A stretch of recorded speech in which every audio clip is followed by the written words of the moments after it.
Welcome to the channel. This presentation was partly inspired by two books, 1964, Eyes of the Storm, and Wings, Story of a Band on the Run, which bookend the scope of this presentation. Bold claims require bold evidence is a phrase I heard on my Paul is Dead journey, during which I found the majority of claims made regarding the Paul is Dead conspiracy are mostly speculation, without any evidence. Which is why I'm sharing the results of my research into the Paul is Dead conspiracy in this presentation, which led to its bold claims that anyone who wishes can further investigate. The Paul McCartney photographed in France in 1964 is the same Paul McCartney photographed at Hyde Park Farm, Scotland, in 1969 and 1970. He did not die in September 1966. There were two Paul McCartneys in Scotland in 1969. Neither died in September 1966. The clean-shaven Paul McCartney photographed at Glasgow Airport on the 22nd of October 1969 was a double. Linda McCartney was photographed with both Hyde Park Farm Paul McCartney and the Glasgow Airport Paul McCartney double. Linda McCartney must have been aware of the deception. Follow me down the rabbit hole and I'll show you what I mean.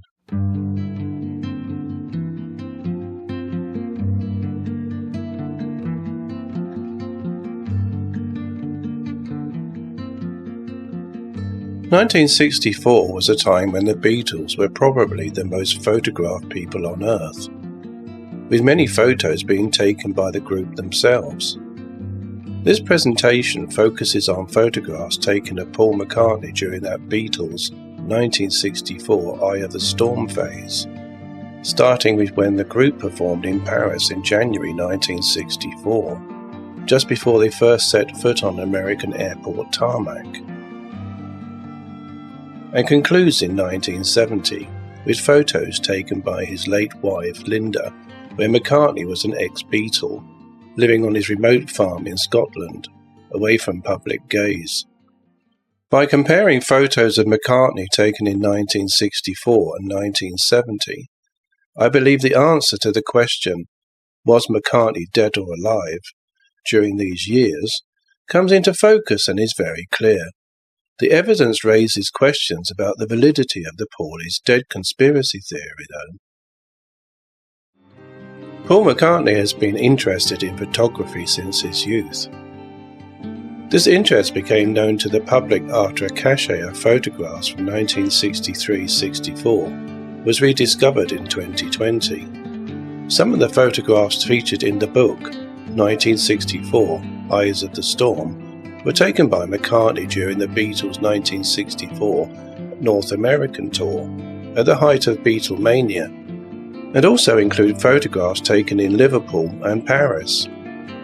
The Beatles played a 3-week concert residency at the Olympia Theatre in Paris, from January 16th to February the 4th. During this period they performed on 18 dates. The band had 2 days off during their residency, on January the 21st and 28th. The photo on the right of McCartney with the camera in his hand was taken in the French capital during that time. These two photos of Paul with his camera were taken in Paris in January, followed by a similar photo taken in New York in February. Apart from demonstrating that they are the same person, these photos tell us about how McCartney operates a camera, and that his dominant eye is his right eye. He uses his left hand to focus the camera lens, and therefore uses his right to operate the shutter button to take the shot. Nothing out of the ordinary here. It's also how a right-handed person typically operates an SLR, single-lens reflex camera.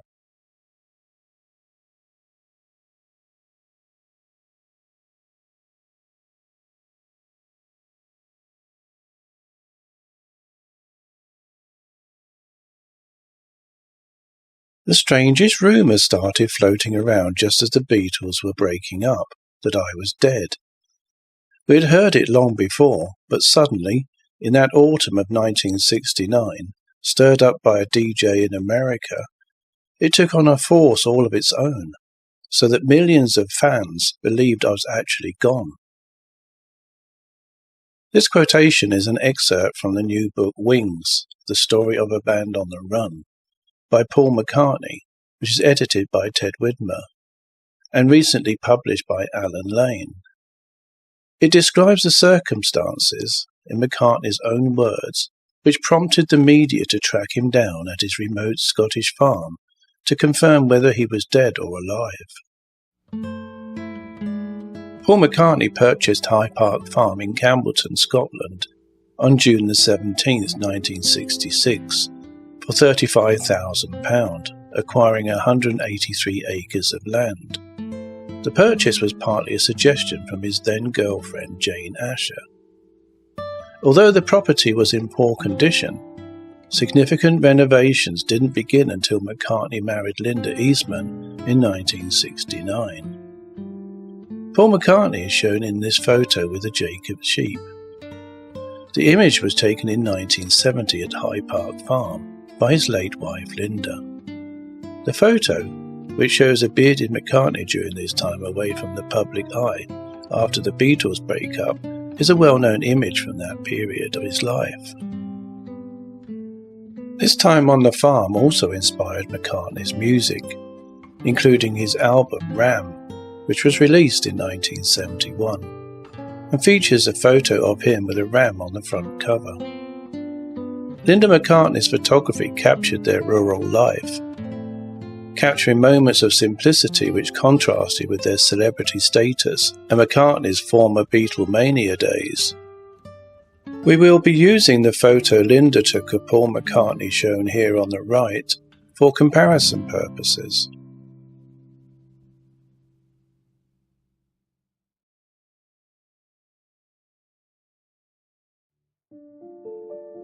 When the photo of Paul McCartney, taken in Paris in 1964, is compared to the photo Linda took at High Park Farm in 1970, what does it reveal?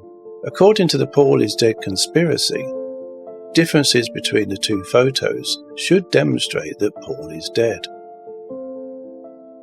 Let's take a closer look at those two photos and compare what we can see. The wrinkles at the corner of the left eye aren't quite the same, probably due to the aging process. The photos were taken 6 years apart after all. Plus the eye in the colour photo is more tightly closed, creating deeper wrinkles at the corner of the eye of Scottish 1970 Paul on the right. The ears in these two photos are clearly in focus and taken almost at the same camera angle, except the angle of the Scottish McCartney's head is lowered as he focused the camera more towards the ground. Let's line the heads and ears up so that we can compare them better. Ear biometrics uses features of the entire ear, such as shape, size, and landmarks, for identification purposes, and is a non-invasive alternative to fingerprint or iris scanning. It is considered a robust biometric because the ear structure changes very little with age or facial expression. What do you think? Are these ears the same or totally dissimilar? Obviously, if the ears don't look the same, then they belong to two different people. Let's place a line top and bottom of each ears as a reference point to help us compare the two.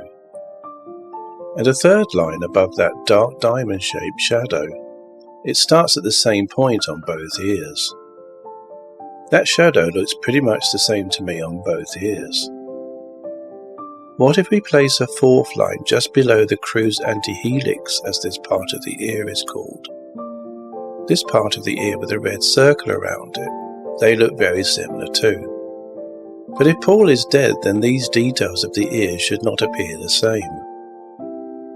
Let's zoom back out again and take a minute before we forget whose ears we're actually looking at. Remember, it's Paul McCartney in 1964 and in 1970.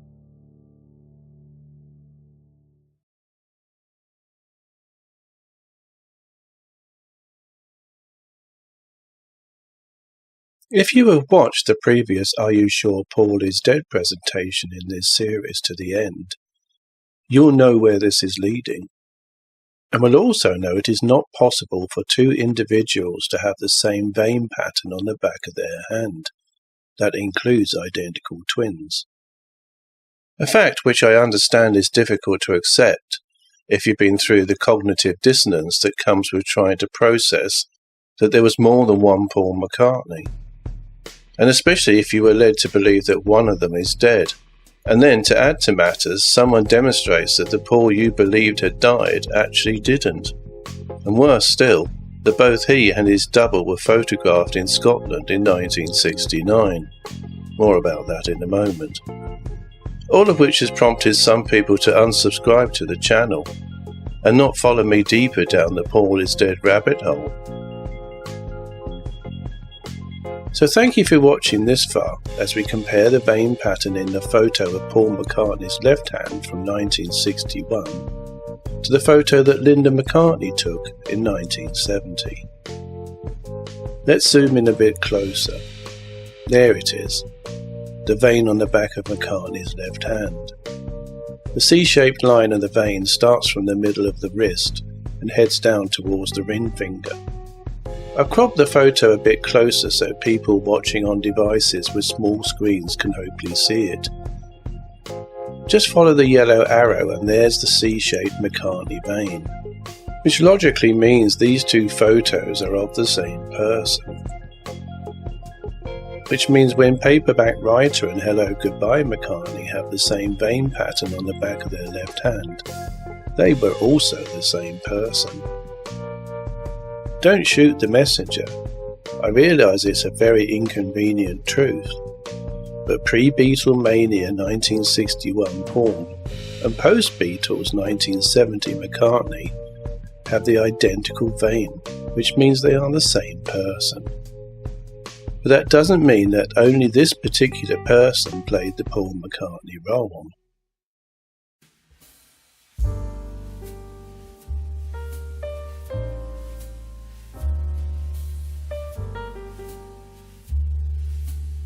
According to the mainstream media at the time, a clean-shaven Paul McCartney arrived at Glasgow Airport on the 22nd of October 1969 with Linda McCartney and their two daughters. They then travelled to High Park Farm and arrived at the remote Scottish farm on the same day. On the 24th of October, McCartney appears with a thick beard when filmed with reporter Chris Drake during a BBC television interview. The footage was shortly broadcast to disprove the Paul is Dead rumours, showing him alive, relaxed and living on his Scottish farm with Linda and their baby Mary. Photographs taken the same day by reporters and Life magazine's crew also clearly show McCartney with a thick beard. McCartney shaved his beard off for the front cover photo of the November the 7th edition of Life magazine. The fact is, no man can grow a thick beard in just 2 days, which means that one of these two McCartneys is a double. My money is on the 22nd of October McCartney being the double.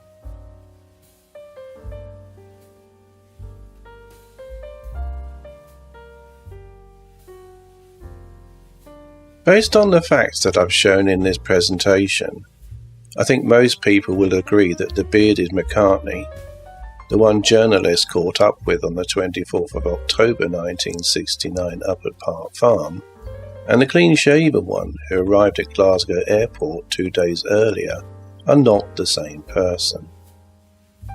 And judging by the matching ears, the McCartney Linda photographed in 1970 had been Beatle Paul since Paris 1964 at the height of Beatlemania. And judging by the identical vein pattern, 1970 McCartney was also pre-fame Beatle Paul. On this basis, I would venture to say that the Paul is still with us Life magazine front cover headline was correct. And the bearded McCartney the journalist caught up with on the 24th of October 69 up at Park Farm and the one Linda photographed in 1970 were the same person who had been pre-famed 1961 Beatle Paul. and the Paul we saw in Paris in 1964 at the height of Beatlemania. But there were others, as we have seen with Glasgow Airport Paul. In other words, the double. But for the meantime, I'll stick with my opening claims and trust I brought some clarity to the Paul is dead conspiracy by bringing McCartney into focus. Let me know what you think in the comments. Meanwhile, here's a reminder of those bold claims.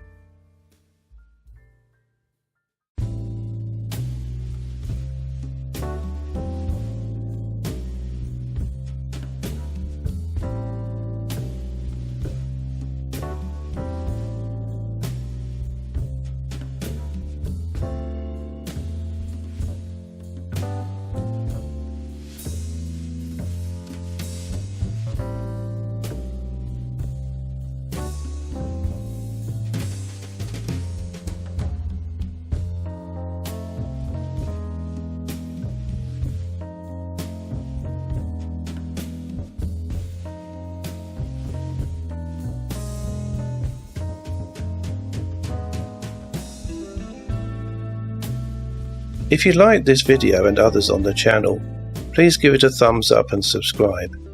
Many thanks for watching,